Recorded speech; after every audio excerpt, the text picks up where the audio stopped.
Good morning, everybody. Good afternoon. Let me just say that I know you'd like to ask some questions, and unfortunately, I have to go straight from here over to the White House for a meeting, but I will have an availability tomorrow in the morning when we have our friends from Mexico here, and I'll take a couple of extra questions to make up for not being able to answer some here now. I know that many of you have been asking about some of the recent revisionism as to why the international community will be gathering in Montreux next week. So let me make it clear here today.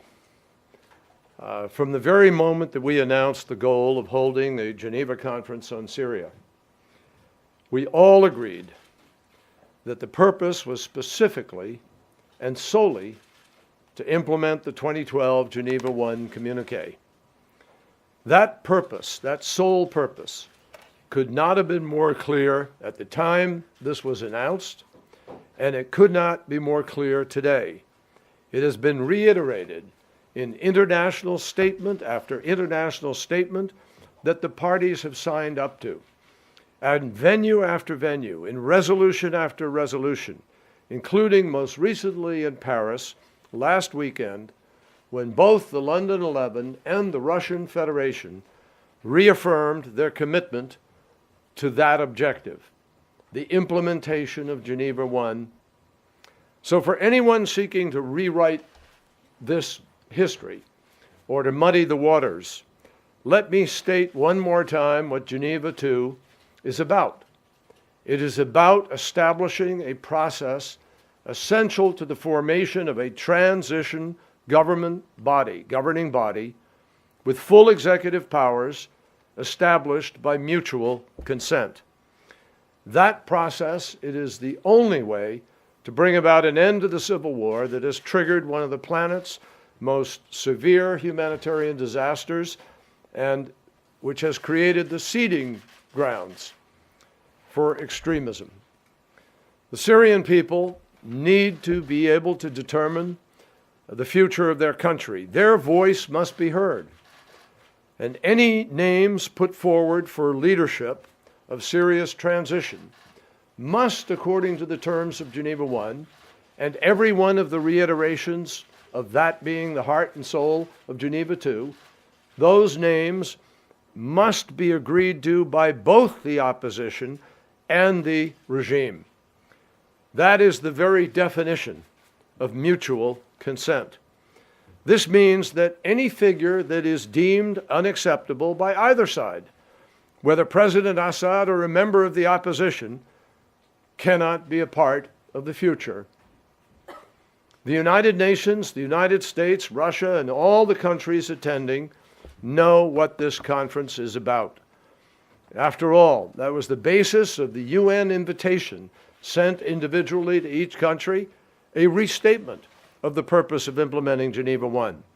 And attendance by both sides and the parties can come only with their acceptance of the goals of the conference.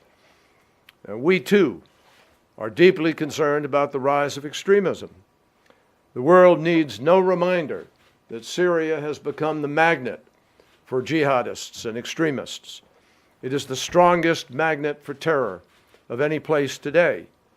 So it defies logic to imagine that those whose brutality created this magnet, how they could ever lead Syria away from extremism and towards a better future is beyond any kind of logic or common sense.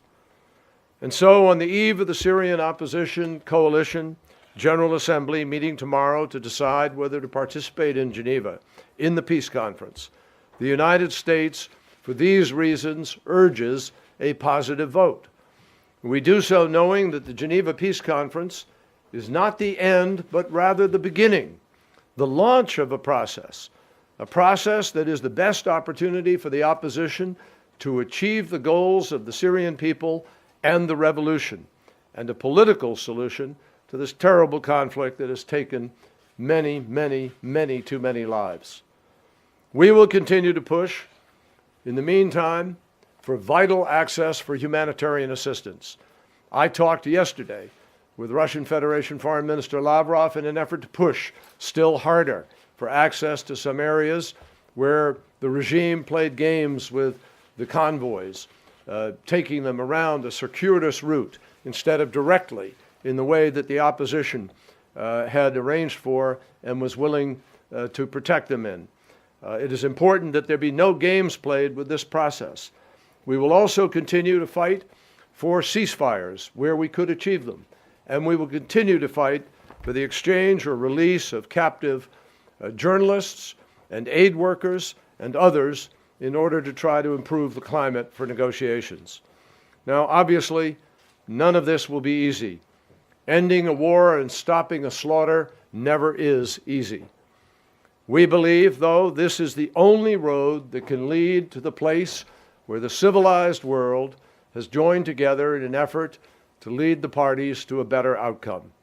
And to the Syrian people, let me reiterate, the United States and the international community will continue to provide help and support, as we did yesterday in Kuwait, where we pledged $380 million of additional assistance in order to try to relieve the pain and suffering of the refugees. We will continue to stand with the people of Syria, writ large, all the people, in an effort to provide them with the dignity and the new Syria which they are fighting for. Thank you. And as I said, I'd be happy to answer questions tomorrow. Thanks.